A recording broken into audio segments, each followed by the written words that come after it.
The Her Sports Show, live every Wednesday on YouTube and every podcast app. Hello and welcome to the Her Sports Show, our weekly series bringing you the latest and breaking news in the world of women's sport. In today's episode, we discuss the upcoming National Athletics Championships in Morton Stadium this weekend, the Rowing World Cup 2, where Ireland brought home so many medals from gold to bronze, Ireland's 1-0 win over the Philippines ahead of their World Cup qualifying match against Georgia, the upcoming Hockey World Cup, and we look ahead to this weekend's All-Ireland Football Championship. This week, we're joined by Ger McCarthy to discuss the newspaper headlines and the weekend in sport. Ger, how are you doing? I'm really good. Thanks for having me on.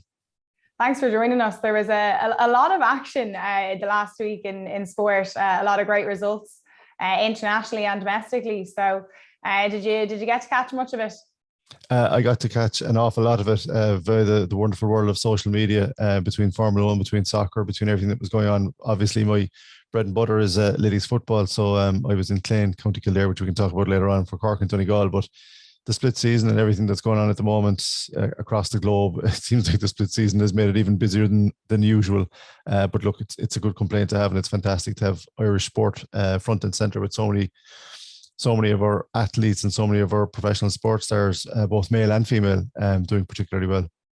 Yeah, no, there's certainly loads of brilliant results, and it seems busier than ever. I don't know if it's the fact that we're, now seem to be coming fully out of the COVID world, but a lot of exceptional results, as you said, for Irish athletes over the weekend. In the newspaper headlines, I think we can dive right in. So both in the Irish Times and the Independent carry the story of Courtney Brosnan, who is being touted to line out in goals for Ireland's upcoming match against Georgia next Monday. So she hasn't had a stability or that much playing time in Everton.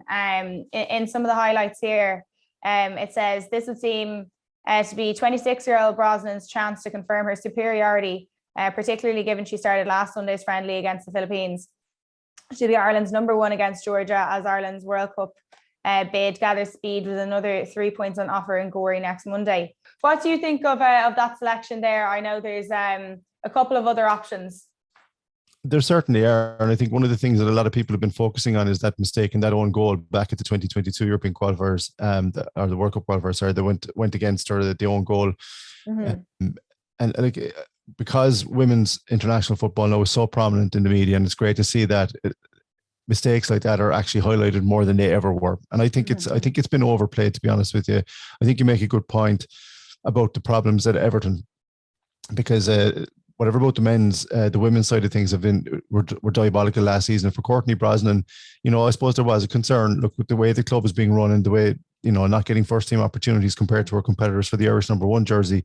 Are we dealing with somebody here that's at our sharpest? Are we dealing with somebody here that can actually, there's somebody that we can rely on? But I think personally, Vera Pauw, from interviewing her previously as well, Vera Pauw is very single-minded, and following that, that own goal and that gaff, the reaction, she was dropped for the German game, Brosnan. That's, people forget that. But what she did is she just knuckled down in training and just did everything she possibly could to get back into the team.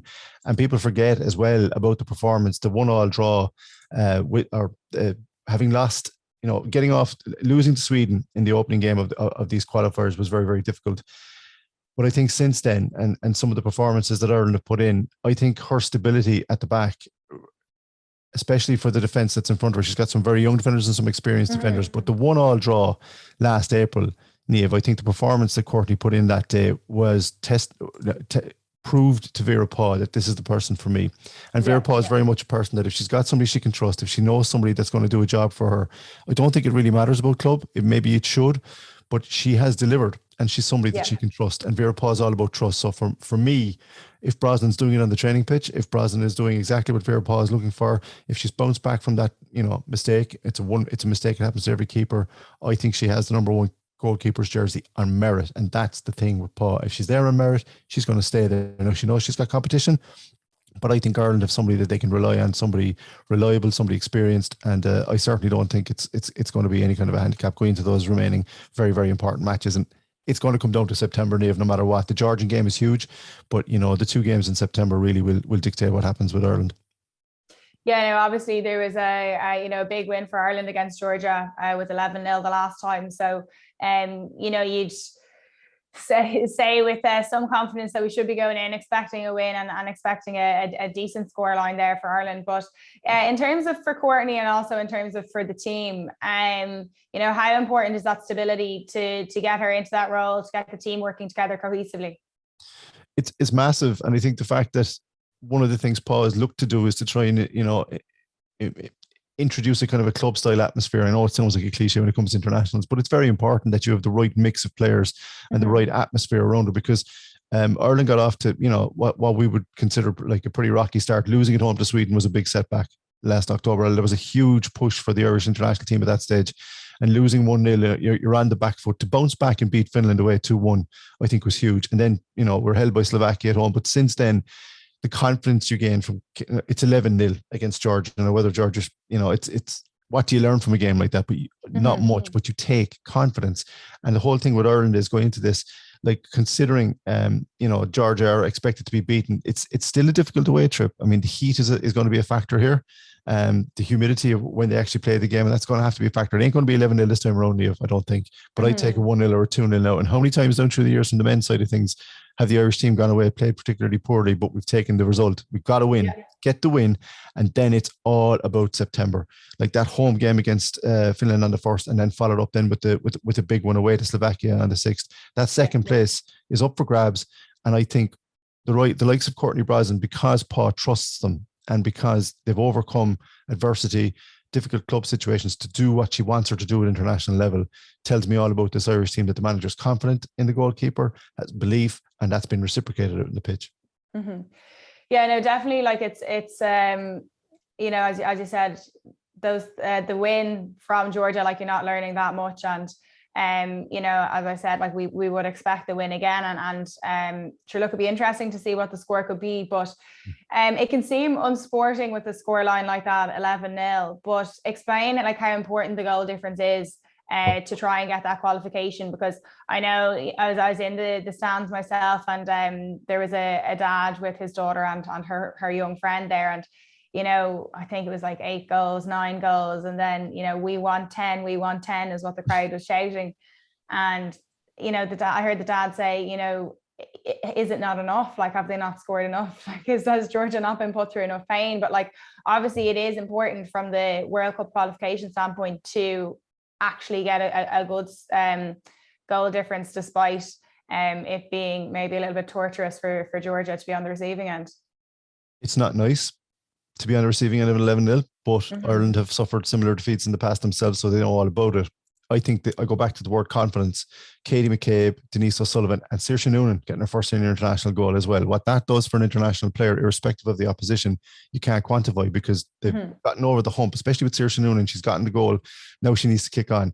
We know what Katie McCabe can do. We know what Denise O'Sullivan can do, but strikers are confident players. The more they score, the more they're likely to remember that touch, remember that feeling, and into the next game. And it sounds almost cliche again, Niamh, but it's true. The one thing that you mentioned there is a very good point about goal difference. As it stands, we've +11 in Finland at +8, and we've played a game less. And I'm looking at that Finnish game, coming into. I keep going back to it, because should we draw and should we get into a position where we have to get a result in our final qualification match, goal difference will be huge, as will head to head. So, you know what? I think Vera Pauw is going to tell this Irish team, go out and get the early goals as quickly as you can. Let's win the game first. That's the key thing here, because don't forget, teams have off days. And if you have an off day in a really hot, humid condition, especially in Georgia now at this time of the year coming up, it's not going to be easy. It's going to be very difficult. Now, they prepared properly for it, but in the warm-up, and they've done the right things, and that's great to see. But Ireland need to win the game first. I mean, in terms of their goal difference, they're very close. They're better off than Finland right now, and they're going to be even more better off probably after the Georgian game. Comes down to those last 2 matches, but you're right. I think if we can pull up a score in Georgia, it will certainly benefit us. You could see that Katie McCabe was hunting that day as well.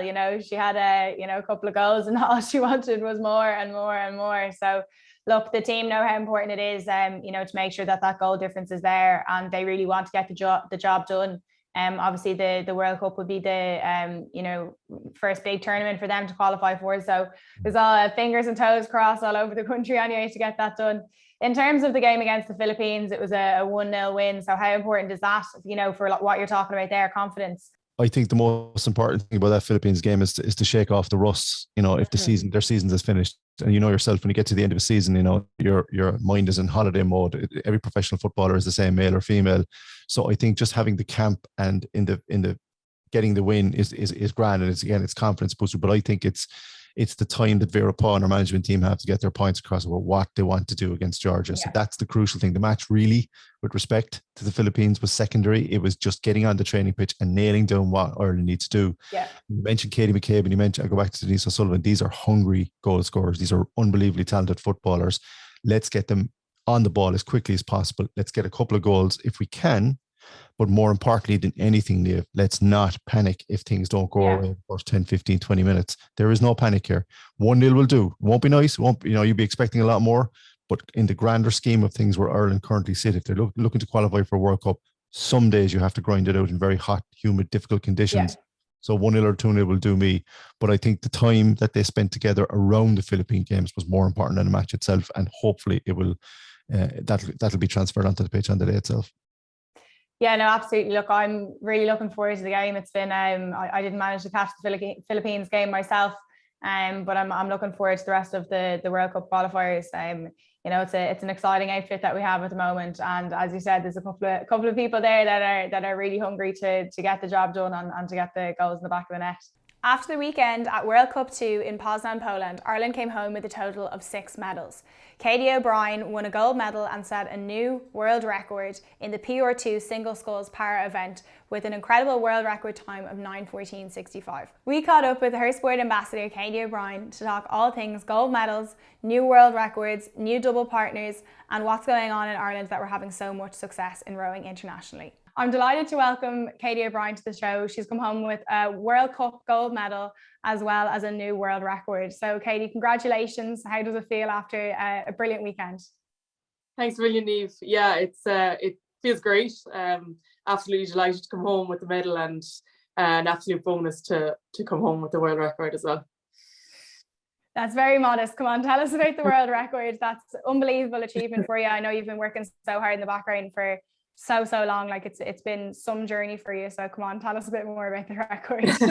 Yeah, so I suppose like the last time I would have got to race my single was like 3 years ago now, but nearly the full 3 years. And just between lockdown and one thing and another, I haven't really got to race.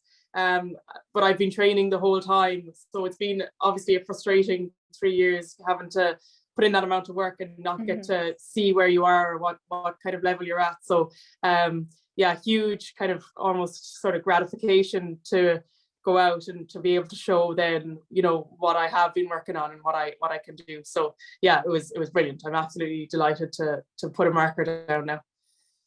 And I know that you have a family that are very proud of you at home. So how much will it mean to them to bring home that gold medal?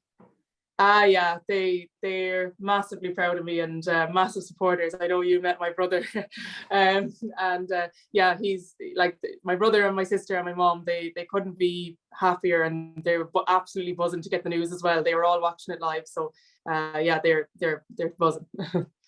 In terms of the team as well, I know everybody was so proud of you and there was so much excitement, but you certainly set the tone for the weekend, you know, claiming that gold. And you know, there was some medal haul that Ireland took home. So what was it like to be, you know, the first medal winner, and then to see so much success for the Irish team following your result?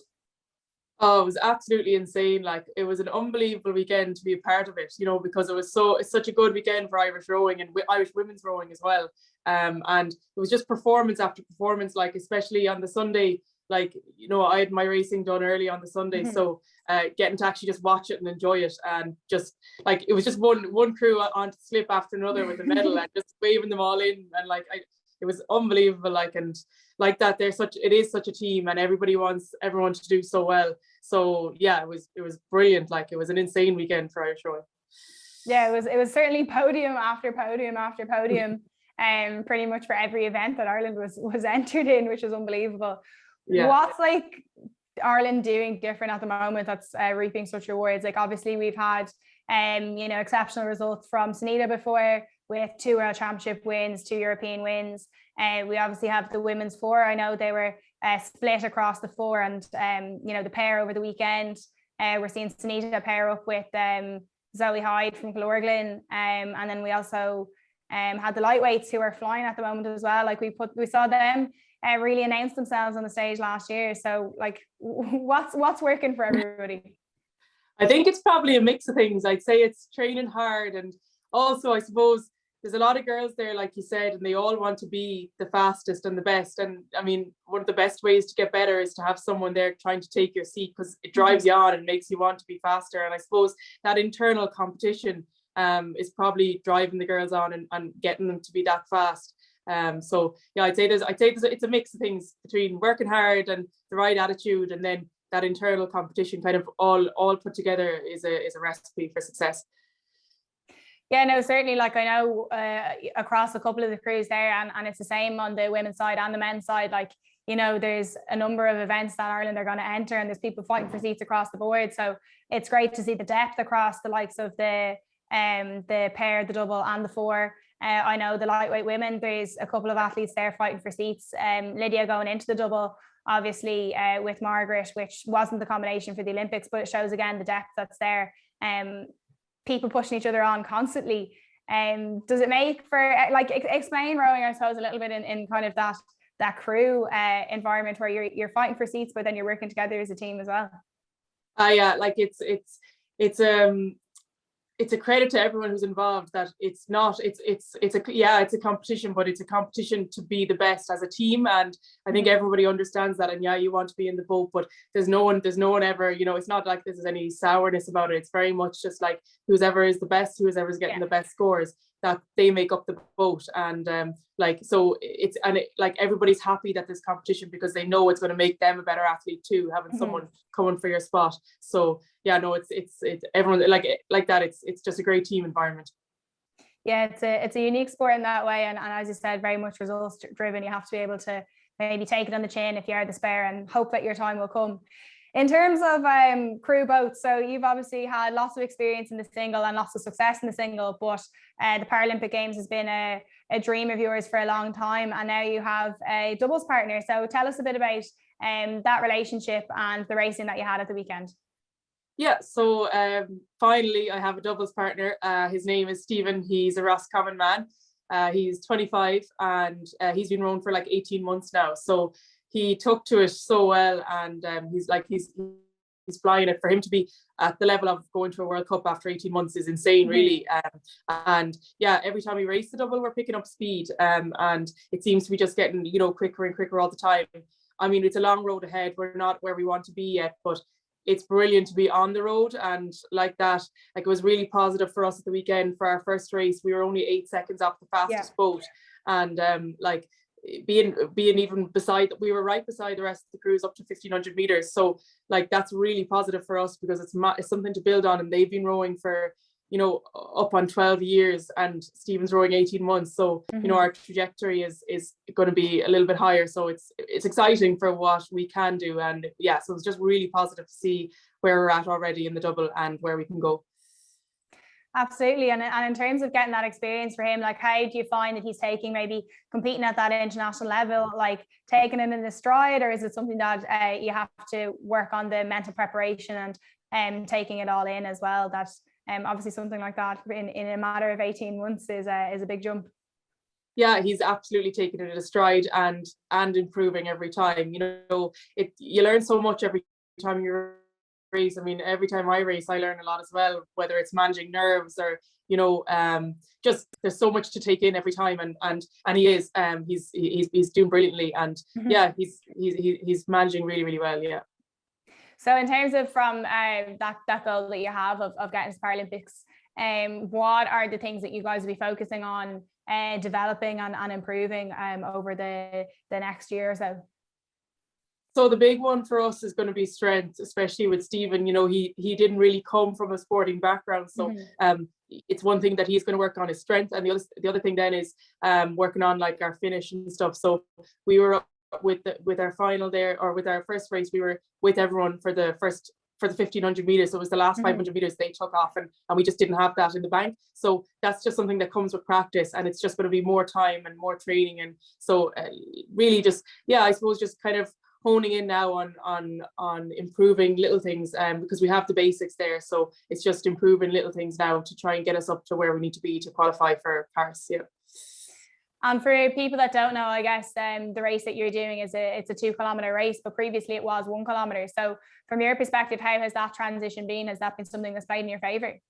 Yeah, definitely for me, because prior to it being 2,000 meters, it was only a 1,000 meter race, and you didn't really need to be an athlete to do 1,000 meters because it's only 4 or 5 minutes. So you just have to put the head down and go for it. Whereas now you have to be kind of more athletic, and you need to have stamina, and you need to build up the miles, and you can't just be a big strong kind of ox. Yeah. Like you need to actually have an aerobic fitness there. So it suits me, and and it's nice as well that you're racing the same distance as everybody else, so it feels just the exact same. You don't feel any different, and it's very inclusive. So yeah, I'm delighted with it being 2 kilometers. So we'll leave the 1,000 meters to the masters rowers for now, and we'll watch with excitement as you're progressing over the 2K. In terms of racing experience, I know that you're trying to get as many races as you can internationally and domestically, and I know you were head to head with Stephen last year. So has there been any days like is he catching up on you every day? Has he beaten you yet, or how is it in camp between the two of you? So he's passing me out on the rowing machine now. So he's pulling stronger scores than I am now on the erg, which is great. I still have him on the water, but he's coming for me. He'll be. I'd say in the next month now. Hopefully, I'm hoping too that he'll be flying past me in the boat. So yeah, no, he's making strides the whole time. And that's something obviously as a team that you can both benefit from, where he's always trying to catch you, but you're always trying to hold him off. So inevitably everybody's getting faster, and you're working together as a team. So then the team vote when you come together is again it's that internal competition again. It's brilliant. It drives each other on. Like every session you'd be peeping over to see what kind of scores, and it's how you get good, it's how you get better. So it's great to have that going on as well. Yeah. Absolutely. Well, look, we're delighted for you that you have a partner anyway, and great to see you getting so much experience and such success on the international stage. In terms of the rest of the season, what's on the agenda?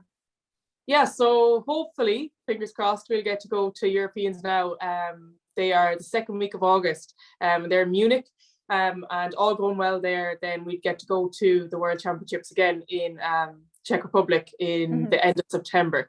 So yeah, it'll be a quick time coming around. It's only 7 weeks now to the Europeans, and then 7 weeks again after that till the World. So it'll actually fly in. But a good block of training now, and hopefully we'll get to race a good race in Munich. So in terms of para rowing, I know that with the likes of the World Cups, like everybody doesn't come to these different competitions. Like not all countries show up. So is it difficult maybe to get competition sometimes, and then to be prepared for something like Europeans and World Championships, or are enough countries sending crews for you guys to race and really get to know your competition and get that experience? It is difficult sometimes because you're going and you're hoping that everybody will enter, because there's a smaller pool of para athletes than there is able-bodied athletes. So you're kind of hoping countries will enter. But at the same time, there is usually 1 or 2 countries that what caliber they are, and maybe they aren't all there, but that 1 or 2 are, so you can kind of base it off that. But yeah, you'd be right there. Like you don't always get as much entries in the World Cup as you'd like, but you can kind of base it off where those countries that do show up, where they are and where their stats are. So you can kind of get an idea like that. But at home, then obviously there isn't really any competition for us. So again, it's just that internal competition between the crew, myself and Stephen, really, until you go abroad. Yeah, no, I guess for the audience, so there's 3 World Cups, then there's the European Championships, and then there's the World Rowing Championships. But it's obviously a very expensive sport to be involved in, and transporting boats all over the world to take part in some of these races means that countries don't always attend all of these events because of the expense. So what we're talking about here is just how much experience and exposure people can get. A podium finish at a World Cup again, we're celebrating such great results at the World Cup, but that doesn't mean anything for the European Championships or the World Championships. So you'll have your work cut out for you there. Absolutely, yeah. Wishing you and the Irish team all the very best of luck over the next few weeks. We'll be catching up with all the action and reporting and sharing the news with the audience. But again, huge congratulations on the gold medal, on a world record, and on the success that yourself and Stephen are having together. Thanks a million, Eva, and thanks for having me on as well. A quick reminder that if you're enjoying the Her Sport show, be sure to subscribe on YouTube or on your podcast platform so you can keep up with every week's episode. Now back to the show. That was Katie O'Brien there. We'll move on to the next story in the Times, is that FIFA are reviewing its gender eligibility rules. So FIFA has confirmed it's reviewing its gender eligibility regulations as world's sports governing bodies scramble to establish policies that will make their competitions fair and inclusive across the board. The inadequacy or absence of existing gender policies was brought into sharp focus this week when swimming body FINA announced a ban on athletes who have gone through male puberty from competing in women's events. In addition, FINA announced it would work to establish a separate open category for swimmers whose gender identity is different from the sex they were assigned when they were born. A FIFA spokesperson said it was not in a position to go public on prospective changes to its existing gender policy, but confirmed a review is currently taking place. The spokesperson said FIFA is currently reviewing its gender eligibility regulations in consultation with expert stakeholders. FIFA thereby takes guidance from many stakeholders: medical, legal, scientific, performance, and human rights, as well as the November 2021 IOC framework on fairness, inclusion, and non-discrimination on the basis of gender identity and sex variations.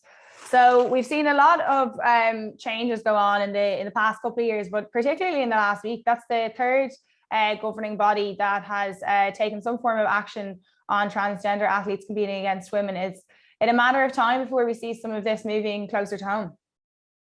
Yes, I think it's a straight answer, Niamh, to that question. Absolutely. And look, with FIFA, as usual, I wouldn't be relying on FIFA to take the lead on anything. They've obviously sat back and watched very carefully what the swimming and rugby league as well have decided to do. And I think the key thing you mentioned there in the newspaper passage is the lack of policies. So like anything, you start going into gender eligibility and talking about regulations without policies. What you do is you leave yourself open to litigation, probably from the athletes. And I think that's only fair. A transgender athlete who wants to swim in world championships, who wants to play rugby league, or who wants to play at an international level, will have the right to have their say, both in court and probably through the media as well.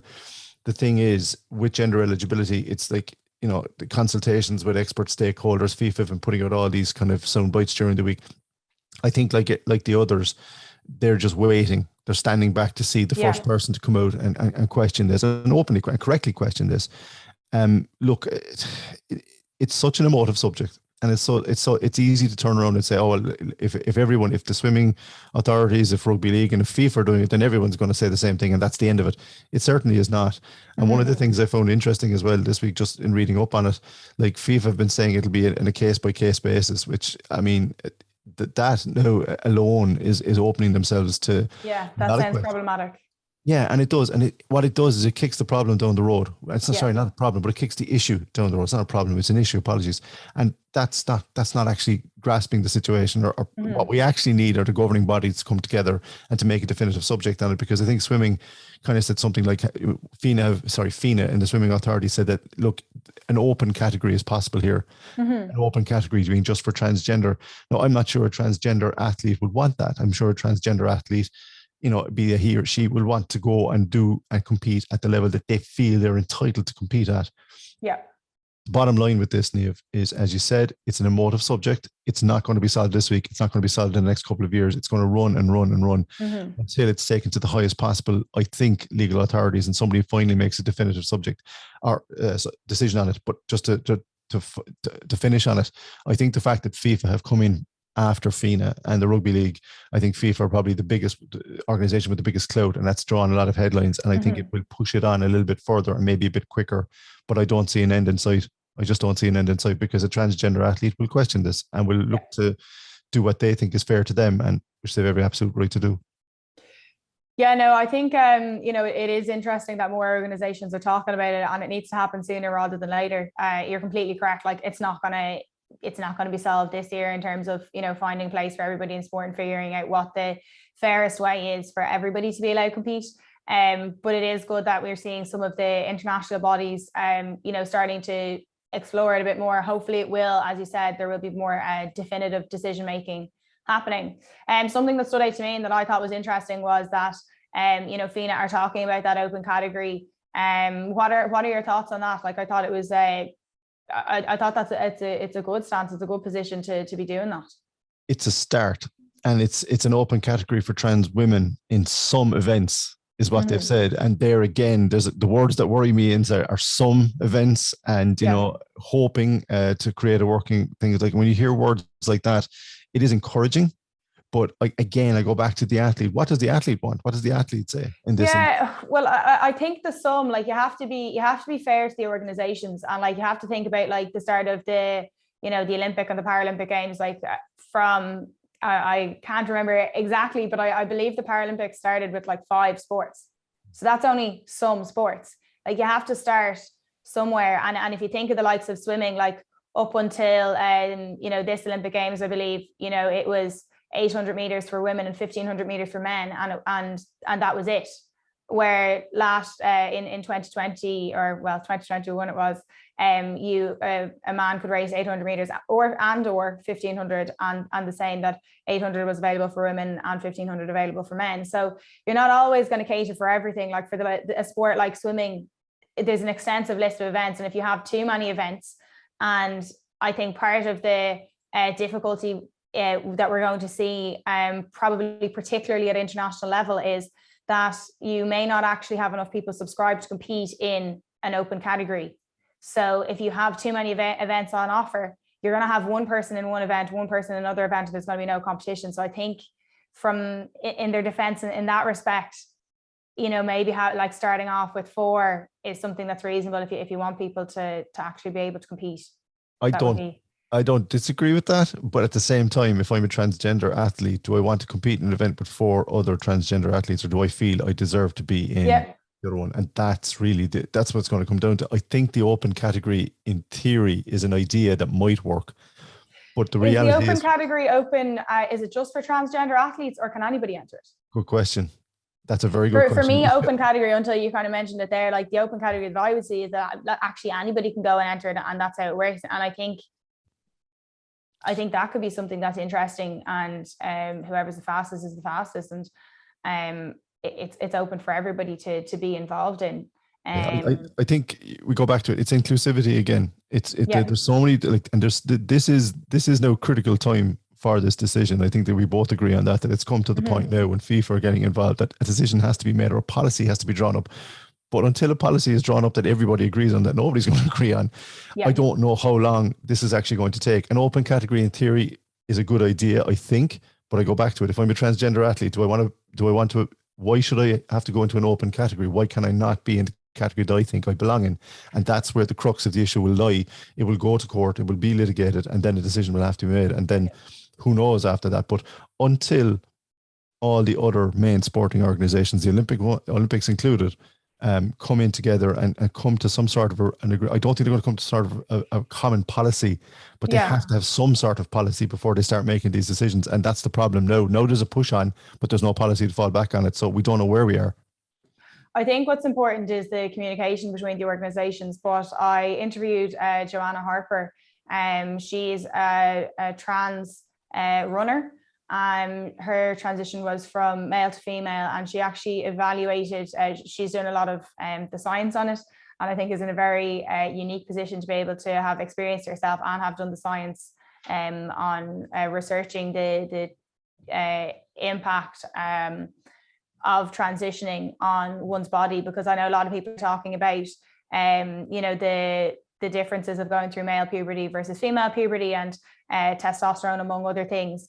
And the advantages or disadvantages that an athlete could be at based on the how they went through puberty, I suppose. But like she said, as somebody that had gone through the transition and who's doing all the research, that like there are physiological differences there that can't be ignored. And I think while what you're saying around where are trans athletes going to see themselves competing, and there also has to be an understanding across the board from the governing bodies to athletes of whatever background, that there are physiological differences, and you can't, I think, get into competing in sport and just say because you feel you belong there that it's reasonable to expect to be able to maybe compete in a category when the science is there, which, you know, it is growing and there's a lot of further research has to be done.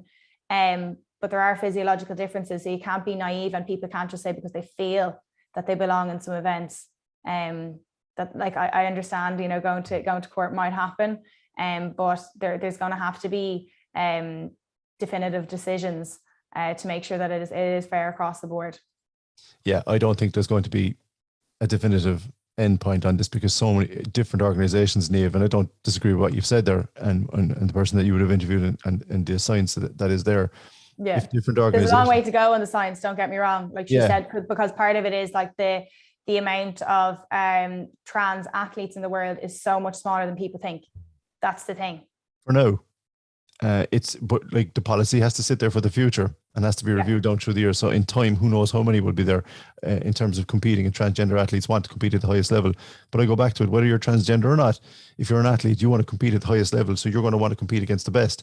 So an open category for transgender, while it makes sense on paper, it's not until you actually ask the athlete in question, well, what is it this you know you're looking for? And that's where the crux is. And my big worry with it is, because no one wants to touch the subject, because it's taken so long for it to come to a head now, and because FIFA have weighed in only after FINA said what they said, and the Rugby League did the same, we won't get a common policy across all these organizations. So it will vary. So a transgender athlete, when it comes to football, might be different. The rules might be slightly different when it comes to, again, for swimming. And where's the inclusivity? Yeah, well, that's the thing that Joanna was saying, was that for some events, depending on the physiological changes as somebody transitions, that there will potentially be some events where trans women and biological women can compete on pretty much an even playing field, like things like ultra marathons and stuff. Like women are winning ultra marathons outright, so that the physiological advantages or disadvantages, there's not really something there. But then she was saying about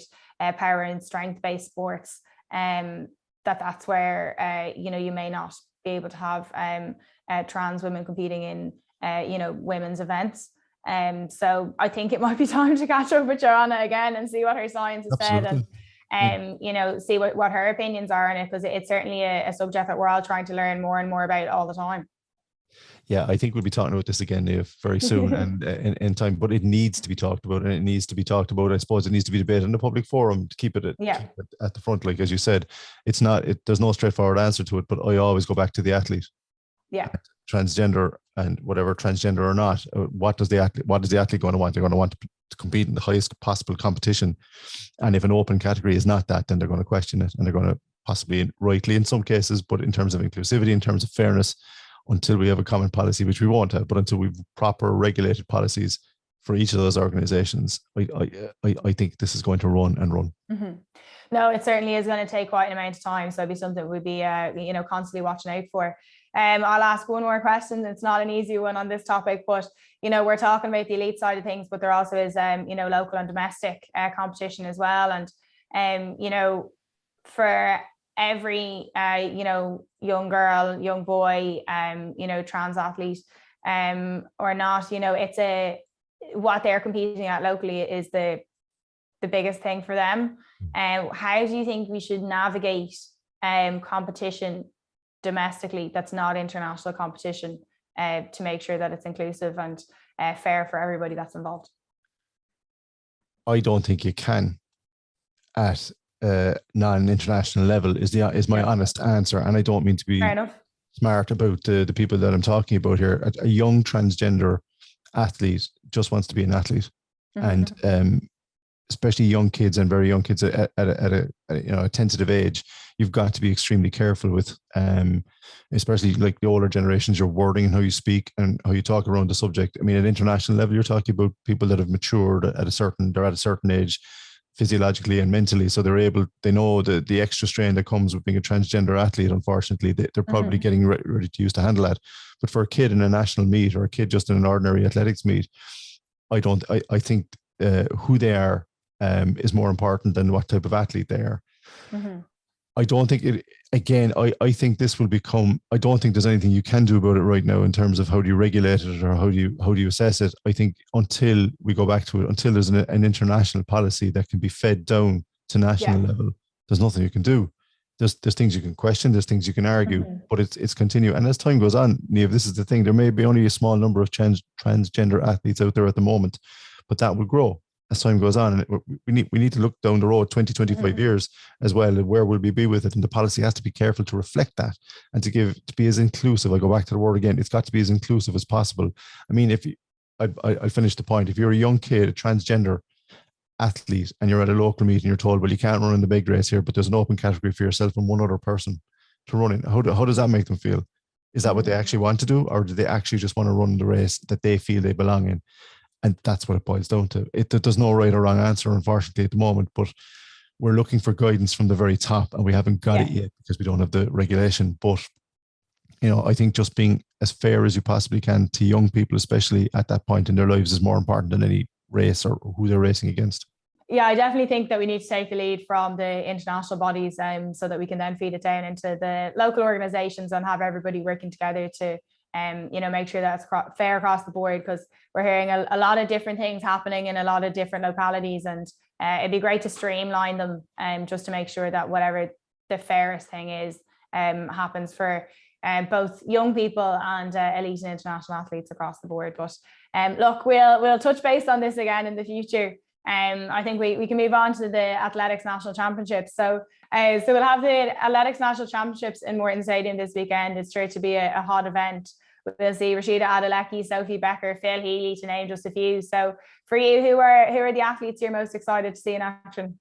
Oh, the 100 meters final. I think the women's 100 meters final is probably the standout one, because, as you said, Rashida Adeleke is going to be there, and it's the only, at the moment, as we speak, it's the only competition that she's actually entering that weekend. I mean, look, everybody knows she's. I suppose it's just to see her going in the 100 meter itself is going to be exciting. But the fact she's up against Molly Scott and also Joan Healy from my neck of the woods here down in Cork, Joan Healy, who's overcome a lot of injuries over the last couple of years, and now under the tutelage of Derval O'Rourke, and I'd be very interested to see how she goes. But for Rashida, I mean, somebody that's on scholarship in the United States, anyone that's working out of the University of Texas is an amazing talent. You don't get into there unless you're a prodigious talent, and that's clearly what she is. I think the fact, Niamh, that she holds the 60, 200, 300 and 400 meter records and doesn't hold the 100 record, I think that's why I'm assuming, I'm just getting into her head here now, thinking that she's putting all her eggs in one basket and going for the 100. That alone should make her competitors sit up and take notice. But in Molly Scott, she's got somebody like the Carlo sprinter. Like, this is someone that equaled and then bettered the 60 meters record in a couple of hours. This is a serious talent as well. And these are just the three off the top of my head that I think are probably going to make the 100 meters final and make it a spectacle, a real spectacle in Martin Stadium this weekend. There's a lot to look forward to, but I think that 100 meters final and those particular athletes that I've just mentioned there, including Rashida, which a lot of people are going to looking forward to seeing, I think is probably the marquee moment. Yeah, no, definitely seeing Rashida on home soil will be something really exciting. And I was speaking with Molly recently, and she's certainly grafting a lot. She's always looking to be faster, and I think, you know, they enjoy the competition. They enjoy being, you know, pushed further and further. A lot of people had hoped to see Rashida and Phil go head to head, but unfortunately we won't see that. Were you disappointed not to see them entered in any of the same events? Yes, I think most you know, athletics fans and even armchair fans would have loved an opportunity to see these two go toe to toe, certainly in that range. And like, when you consider that Phil, you know, she finished 7th in the Diamond League already this year in her first Diamond League outing, and she clocked, I think it was a 52, close to 52 seconds, which is a fantastic run. She's somebody in form, but I think the fact that they're building towards the rest of the year right now, they probably felt, I don't know, maybe there's a bit of mind games going on, I'm not too sure, but maybe they just felt that or maybe Rashida felt that there's no need for her to get involved in this. But I think it's the fact of that record that she doesn't have the national record. If she takes the national record at this meet, it's a clean sweep. And I mean, who else? I don't know, has anyone ever done that in the history of Irish athletics? It's such a range of events, and to have them all at one time is amazing. So yeah, look, I think you could be onto something there, that she's looking to have them all in one go. We're seeing a lot of PBs at the moment, so Irish athletics is certainly in a healthy place. It is. I mean, we mentioned Phil Healy there. We didn't mention Sarah Lavin. We didn't mention Sophie Becker. I mean, like, has there ever been a better time, Niamh, to be a young girl watching athletics on Irish TV and have so many names, you know, across even in the Diamond League section and across the world and making headlines, not just every couple of months, but every couple of days now. And I think that's the big thing in terms of the media push. We're seeing these names more and more, and it's seeping into young girls' psyches because they can associate with Phil Healy. They can associate, a lot of people as well will still associate with Derval O'Rourke from her work on television and from her fantastic career as well. And I think Rashida is probably the one that's going to be the big breakout star of this year. I think she's the one that could probably medal at one of the major championships if she stays injury free and she keeps going the way she's going. She looks like she's going to do that. But I think all around, you know, those names that I just mentioned off the top of my head as well, those athletes, Phil Healy as well is one of the most well-known athletes around the world now, and rightly so. This could be, in the next 2 to 3 years, it could be a golden period for Irish female athletics. And I think that's a lovely thing to happen. And in the middle of so many other sports clamoring for attention correctly through the medium, women's rugby, women's soccer, we were talking about already, ladies football, camogie, especially on this island, athletics is up there. Athletics is definitely up there, and it's up there on merit with the quality of athletes that the country is producing. And I just think it's a lovely time to be a young fan, especially watching all of this happening in front of you. And I think if people get a chance to go to the Martin Stadium this weekend, they absolutely should, because over the Saturday and the Sunday, they're going to see the cream of Irish athletics. And I think we're on the cusp of something special over the next couple of years. And hopefully all those names that I mentioned can make their mark. Yeah, no, it's interesting to be talking about Irish sprinting in such good form. You know, like we're talking there from the 100 meters to the 400 meters. And then last year between the 800 and the 1500, there were so many names, you know, fighting for Irish records, fighting for Olympic spots. So the 800 and 15 is certainly going to be really exciting as well. I don't think any of the events on the women's side of things are going to be dull. They're going to be top names pushing the boundaries all the time. As I said, we're seeing records all the time as well. So I think it's going to be a really special weekend. And I completely agree with you. I'd back anybody to go down and have a look. Like, you're going to see the top talent. And yeah, it's going to be a really, really exciting weekend. So some of the names that we've mentioned, do your homework, find out who else is competing in the events, and certainly get down to tune in. I would love to be there. Jury's out on whether I can or not. I'm supposed to be racing in Cork, but I'm getting word that the weather's bad, so it mightn't be the worst fallback plan from a personal perspective to get to Morton Stadium and catch the action. In the golf, the 2022 KPMG Women's PGA Championship is being played at Congressional Golf Club, marking the first time the iconic venue will hold a women's professional golf tournament. 2 LPGA majors have already been played in 2022, with Jennifer Kupcho winning her first major at the Chevron Championship and Minjee Lee winning the US Women's Open at Pine Needles. Leona has been in good form. She just lost to Jennifer Kupcho last weekend in a playoff. So what can we expect from Leona over the next couple of weeks?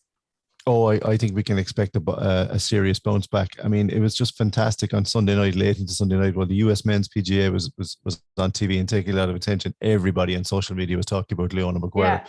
I mean, I just saw so many tweets.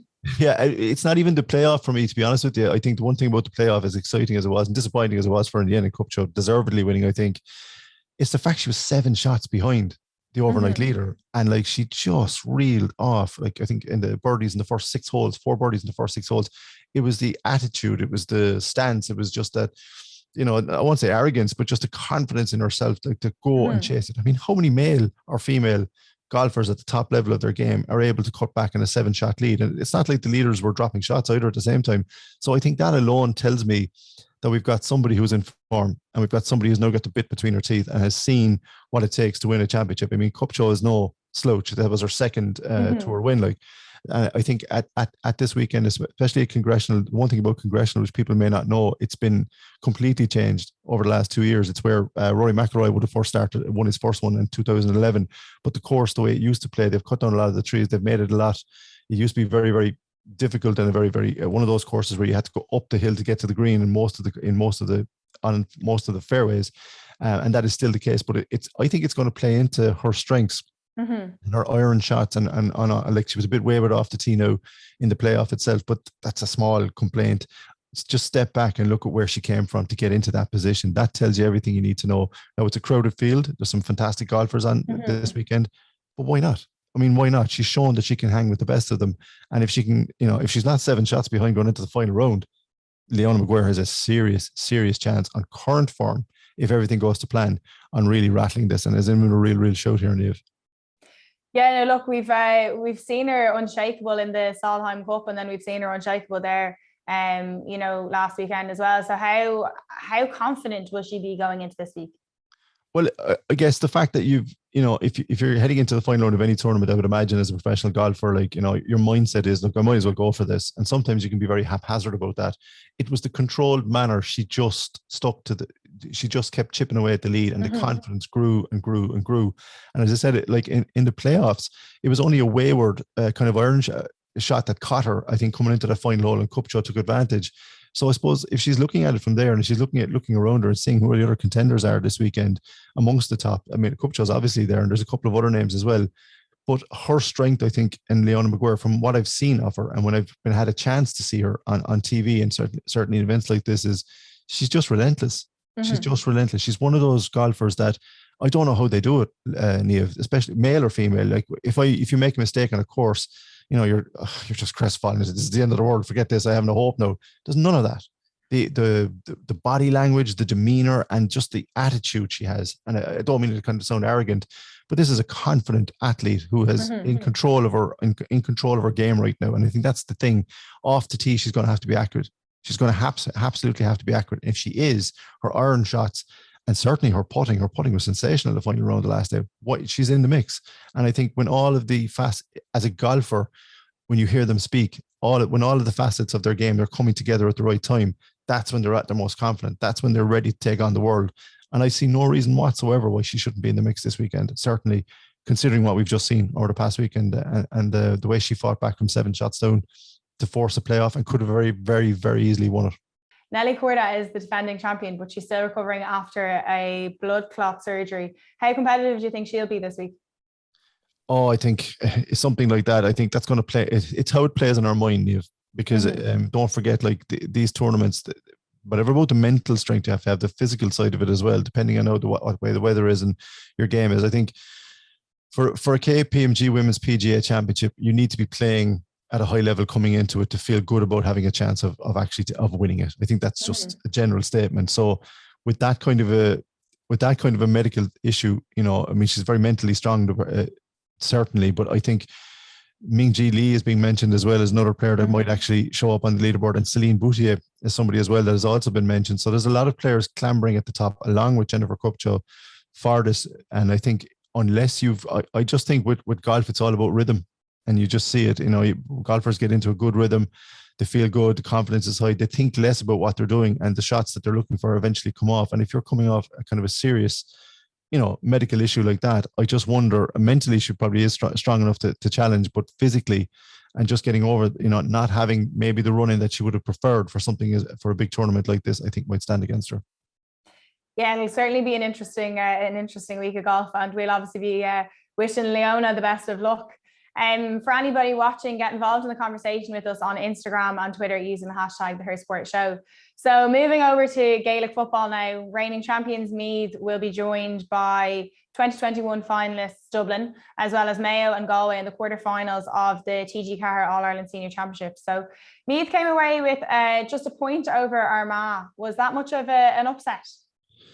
I think on paper, I think the fact that Armagh were seen to be holding the All-Ireland champions, people from the outside looking in would say, yes, that's a big result for Armagh. But this is an Armagh team, Niamh, that have won the Ulster Championship and took down Donegal after extra time and did it deservedly. This is a team with my favourite player in the country, Amy Mackin. I've said it before. I mean, I'm a Cork man, obviously, but Amy Mackin is the one player I just absolutely love watching play football. Any boy or girl of any age, if you want to learn a bit more about Gaelic football, watch Amy Mackin play. She is an unbelievable, prodigious talent. This is a serious Armagh team. And I think the fact that they've beaten Donegal, the confidence boost of that alone, they've been knocking on the door a few years for the last couple of years, same as Donegal, in and around those kind of outsiders that might win it. But I think the fact that they probably should have beaten Meath on the day is probably the thing they'll take from it more than anything. Taking a point is crucial for them. Obviously, it gets them into the quarterfinals of the All-Ireland. But I think the confidence boost that they'll take from that, I mean, obviously they're going to lose Blahin Mackin to the AFLW later in the year whenever they do exit the championship. But for now, if they've got her and they've got Mullan and they've got Amy Mackin firing in all cylinders, this is a serious opponent. And I think Armagh are capable of taking out one of the big three. And the big three that I would say there are Meath, Dublin and Cork. They're the three that I would think the All-Ireland, the Brendan Martin Cup is going to go to. But that doesn't mean Armagh, that doesn't mean Kerry, and that doesn't mean Donegal. Having seen Donegal in the flesh at the weekend as well under Maxi Kern, very impressive second half. There's a few shocks and surprises coming in this championship yet, Niamh, and I think it's a lot closer this year, which is fantastic news for the neutral fan and for fans of, I don't think it's a foregone conclusion, but I do think I'd be very surprised if one of those three that I mentioned, Meath, Dublin or Cork, didn't actually win it in the end. But Armagh have shown that they can hang with the best. Donegal and Kerry have certainly shown, and Galway are coming. So it's a hell of a championship we're heading into in the business end of it. Yeah, so you mentioned Galway and Dublin. So they both, cruised to victory in their matches. Talk to us a little bit about those games. Yeah, Dublin needed that. And Dublin, it was 111-6 against Tipperary in the end. And Tipperary frustrated Dublin for a long time. I'd say longer than Mick Bowen, the manager, probably would have liked. But oh my God, you just look down through that team sheet, Niamh. It's the same thing. Every time we look at it, and I hear Mick say, it's the odd comment about, I don't know how things are going to go.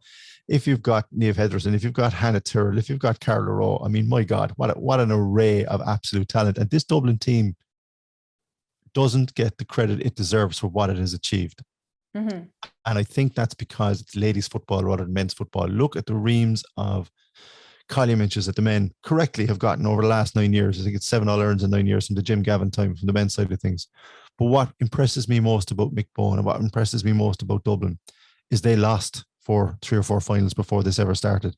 They suffered heartache after heartache against Cork most of the time in All-Ireland finals. And usually in an era or when a team comes together and they lose that many finals, they don't ever actually go on to win. Look at the Mayo men's team. It's very hard to come back year after year if you keep losing, keep falling. This Dublin team does not know failure. It does not do panic. And every year Mick adds something new. They would have been very disappointed to lose to Meath in last year's All-Ireland final. Definitely. I know that. And not because it was Meath and just because they didn't win it. And I think Mick is back this year and this Dublin team has definitely got an edge to it. And those players that I mentioned, Nicole Owens, Niamh Heatherton and Hannah Tyrrell and Carla Rowe, I mean, if you've got that talent up front, you have a chance against everybody. They haven't been firing in all cylinders, but what impressed me the most about their win over Tipperary this past weekend is when it was frustrating for so long, they didn't panic, they didn't let the frustration get to them, and they got the job done. And this match against a very good Tipperary team, considering who they don't have this year, was a very good result. As for Galway, I mean, Kilkerran Clonberne won the club championship this year. They beat Mourne Abbey in the All-Ireland Club Championship. Big boost for Galway ladies football. And I think the one thing that I've noticed with Dublin, if you're putting up 118 on anyone, I know it was Westmeath, and Westmeath will be disappointed with the result. Olivia De Villy looks like she's back to her best. And again, with Dublin, Galway have an array of attacking talent, but do they have the belief that they can take down one of the big teams? That's the question now. I think this Galway team still has not reached its ceiling. They were unbelievably done out of it a semi-final a couple of years ago when they had moved to Croke Park at the last minute, and I felt really sorry for them. But this is a Galway team on the up. But whether it's this year, I don't think it's this year, but if they can keep that team together and they can keep putting up scores of 118, they have an outside chance of taking out one of the big guns. So you're talking about lots of opportunity there. Like, do you think it's still Meath's championship to lose, or is there a much tighter championship than we maybe expected? As a Corkman, I'm going to heap more pressure on Eamon Murray and say yes, Meath needs to lose, but I think he knows me well enough at this stage. I think Meath, we talk about getting respect. Meath, they haven't come from nowhere either. This has been a 3 or 4 year project that I've seen come to fruition. They are the team to beat. They're clearly the team. They're a different animal when it gets to the knockout stages now. And the benefit of winning it last year, the confidence boost it will give them. If Vicky Wall is still around, if she's not over in Australia before the end of the championship, that'll be a huge, huge thing for them. But this is a serious team. But I think Dublin are coming again, and Dublin are getting stronger with every match. And I think they probably will meet in the semi-finals if things go to plan, if it goes to form. But don't rule out Cork. Cork under a new manager, Shane Ronan, under a new management team, but it's the bulk of the team that's been there for the last couple of years. Unbelievable first half performance against Donegal, 2-9 to 1-2 at halftime in Clane this past weekend. Played the best football I've seen under Shane Ronan since he's taken over. Second half, not so much. Outscored 8 points to 3. So until Cork can put a full 60-minute performance together, I don't know if they'll be able to take down Meath or Dublin. They have to put in a full 60-minute performance, whoever you are, if you want to beat either of those two teams. It's a much closer championship this year, Niamh, to answer your question. Meath are still the champions and still the team to beat. But I think one of Dublin or Cork, if they put in a full 60-minute performance, could take it from them this year. And don't rule out a shock or two, as I said. We haven't even spoken about Mayo. We haven't spoken about Kerry. We haven't spoken that much, a little bit about Galway and Armagh. It's just a brilliant championship this year, and it's not wide open. I think it's one of those top three. But right now, if you're asking me and twisting my arm, I would say Meath. I think Meath, unless Cork and Dublin can put a full 60-minute performance, it's Meath's to lose. Yeah, no, and as far as I'm aware anyway, it seems that Vicky Wall is around for the full season. I believe that she's made a deal with her AFLW team that she can remain here before she goes over to play over there. But thanks so much for all of that, Ger. That was brilliant. That's it for the headlines this week. The Hockey World Cup is fast approaching, and after Ireland's silver medal heroic last time out, ambitions are at an all-time high. I caught up with Katie Mullan to see how preparations are going for the Green Army. I'm now joined by Irish international hockey player Katie Mullan. Katie, it's great to have you on the show. Thanks so much for having me. It's always a pleasure to talk to you guys. I love the work you do, so it's fantastic. Thanks very much. You're currently in the middle of playing the Softco series with Japan. So you have a 4-match series. You've had 1 win and 1 loss. So tell us about the competition so far. Yeah, it's been fantastic to get to play a team of the quality of Japan so close to a World Cup. It's such a great opportunity for us. We're building really well. I suppose these games for us is very important. They're all about performance and making sure that we're ready for the World Cup now at the beginning of July. So it's the last few tactical things that we need to work on in these games. And I suppose the results don't matter as much, but it's always nice to get a win as well, which was the case on Sunday. So yeah, we're in a good place. Yeah, they've been 2 tight games with 1-0 and 2-0. So that's certainly a good thing. And in terms of playing a side like Japan, so they're currently ranked 10th in the world. Like, how valuable is that? Yeah, it's fantastic. I suppose you always want to, going into a major tournament, you always want to play teams that are better than you or ranked better than you, and that are going to challenge you. And Japan are definitely doing that. For us now, I suppose the biggest thing is that Japan play a really fast, fiery style of hockey, and it's quite different to the European style, which tees up very nicely for our group game against Chile. So I suppose playing Japan gives us that little bit of difference from the European style hockey that we're maybe more used to. In terms of the upcoming World Cup, so you were involved in the silver medal in the last edition. So what has the journey been like since then? So yeah, it's been mad. I suppose the turnaround after the World Cup was quite quick to set us up for qualifying for our first ever Olympic Games. So we qualified for that at the end of January, or at the end of 2019. And then of course COVID hit, and there was kind of a sporadic turn of events in terms of how much we together and how much hockey we were doing. So coming off the back of then the delayed Olympics, our turnaround time has been really quick. And it's not something that you would normally experience, where you would play 2 majors in consecutive years. So for us, it's been about, we had 6 retirements last year after the Olympics. So it's been a tight turnaround for introducing new players, some under 21s, under 23s, and getting them up to speed to prepare them for a major tournament. So it's all been happening very, very quickly. We were blessed that the under 21s had a World Cup in the summer as well. So a couple of months ago. So it meant that those girls were prepared for tournament hockey, and they kind of their fitness levels were brilliant, and they've transitioned really well into our program now from off the back of that Junior World Cup. Yeah, I was going to ask about, obviously there's the number of retirements and who to watch. So who has come up onto the team that you think will definitely come into their own over the World Cup and as they kind of progress through senior, as there's now 6 people that have hung up their hockey sticks at the moment?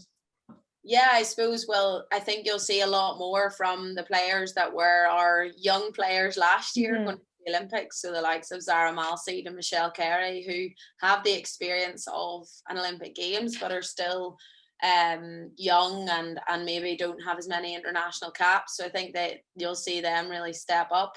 And then in terms of new fresh faces, we have the likes of Quiva Purdue. She's a good Tipperary woman.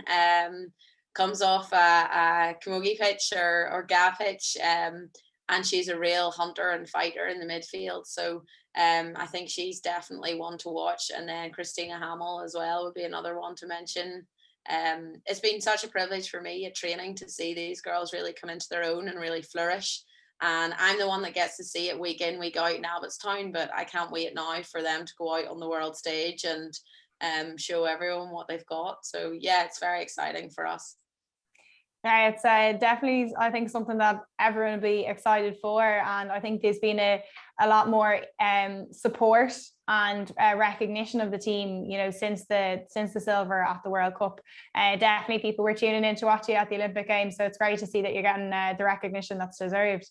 In terms of the group, it's certainly a tough group for the World Cup. So you have Chile, Germany, and the Netherlands. Obviously, the Netherlands are ranked number 1, a very good outfit out there. We have Germany in 8th, Ireland in 12th, and then you have Chile in 18th. So it's all very tight. How do you make the preparations for competing in that group and aiming to get out of it? Yes, so there's a lot going on in our group, I suppose. It's fantastic, first of all, that we are playing the hosts in the opening game of a World Cup. I think that will be an amazing spectacle. And for us, you know, we would rather play the Dutch in their first game. The pressure, all the eyes, everything will be on them. So we'll have that Irish underdog mentality, which is a great place to be. We also hadn't played them a lot prior to the World Cup final in 2018, and now we've played them a few times since, with them being in our group at the Olympics and us playing them at the Europeans. So we have had that experience now of them, and we will, I suppose, we will build on those experiences going into that first game. For us, it's about starting the tournament strong and focusing on our performance in that game to take us into the next game against Chile, which is a real target game for us. I suppose you look at Chile and it's very similar to the position we were in 4 years ago. They're kind of ranked higher than us. They haven't had the same experience of major tournaments, so they will have that kind of mentality that we did the last time round, and we need to be conscious of that and make sure that that we do our homework on them and they don't catch us by surprise. And then the third game, Germany, again a team that we've had plenty of battles against in the last little while, and I suppose we know them very well, so that's something that we're discussing a lot in camp in terms of how we can exploit them and get something out of that game too. So like all tournaments, it's a tight turnaround time. You can't dwell on anything.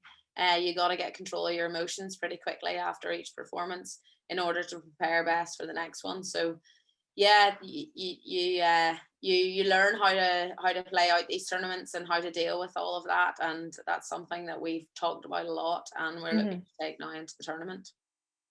For anybody that's listening that maybe isn't familiar with hockey or the World Cup format, can you give us a bit of a talk through how you aim to progress through the competition? Yeah, so the World Cup in hockey is 4 groups of 4. The top of each group go straight through to quarterfinals, and then second and third in each group they play in a crossover. The interesting thing about this World Cup is that it's split over 2 host countries. So Holland are hosting 2 groups, and then Spain are hosting 2 groups. So we're in Holland in Amsterdam, the home of hockey, which is exciting, and they've a brand new stadium and everything, which is fantastic. We're really looking forward to experiencing that.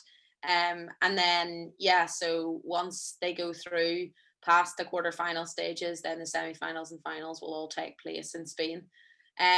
We play our first game on the Saturday evening, which is a sellout game. It was one of the first games to sell out in the tournament, which will be amazing. And then we have Sunday, Monday to recover, and then we play our second and third group game on Tuesday and Wednesday. So the tight turnaround time there means that we have to recover really well to be prepared to play 2 games in a short space of time, and that's kind of how hockey goes. It's very unique in that way that you play a lot of games in a short space of time. Aisha McFerrin is playing over in the Netherlands. Is she able to give any inside scoop? Well, no, we won't leak any secrets that we've maybe got on the inside, but yeah, it's a huge advantage. Aisha plays against those girls week in, week out at club, and she can provide a real good insight into them as players, but also the psyche of the Dutch team. And I suppose that often only spurs us on and gives us an extra fire in our belly. So it's fantastic. She's a great asset to have, obviously on the pitch, but also off the pitch in terms of what she brings with regards to her insight of the Dutch team. And I know we had a retirement in Nikki Daly, but I was talking to her at the weekend, and she was saying that, you know, as a team, the attitude has been to make it very difficult to beat you. So is that the strategy going into this World Cup? Yeah, I think, you know, if you look at most sports across Ireland, the Irish mentality is that you're hard to beat. You're tough, dogged defenders, and you might only get, you know, a few chances in a game, but you'll defend a hell of a lot more. And I suppose that's something that we definitely pride ourselves in, is our defence and our grit.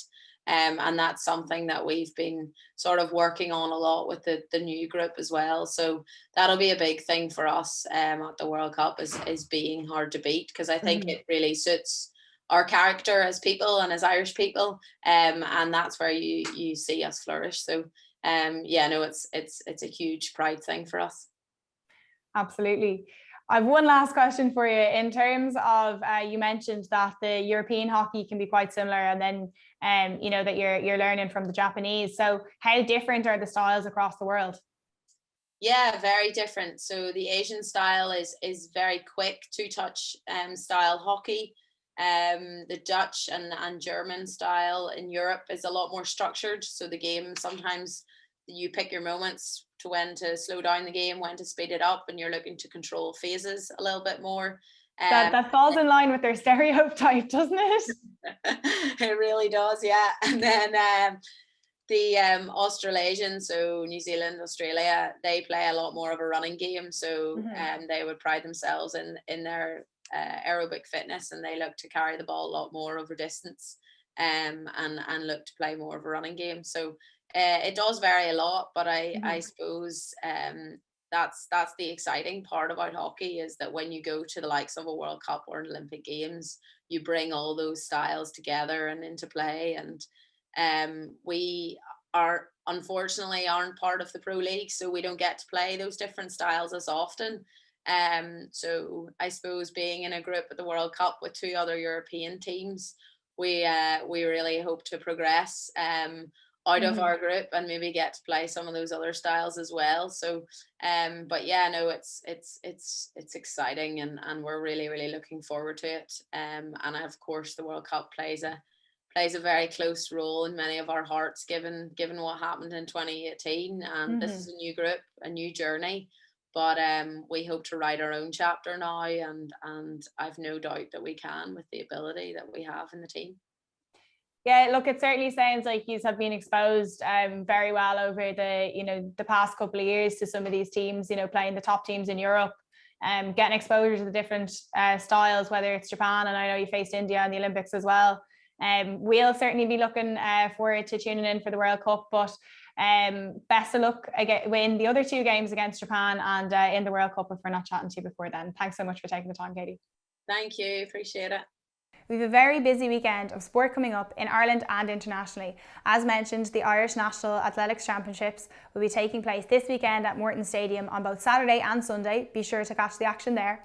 The 2022 KPMG Women's PGA Championship begins this week, as both Leona Maguire and Stephanie Meadow will be in the field. In the TG Car All-Ireland Senior Championship Round 3, Kerry play Westmeath, Cavan host Tipperary, Armagh face Monaghan, Cork play Waterford and Dublin face Mayo. In the Camogie Senior Championship, Antrim host Galway, Limerick play Down and Kilkenny will face Offaly. Thank you for tuning in to this episode of the Her Sports Show. A reminder that you can catch this episode and every episode on YouTube, on our social channels and across every podcast platform app. Keep involved in the conversation and we'll see you next week. The Her Sports Show, live every Wednesday on YouTube and every podcast app.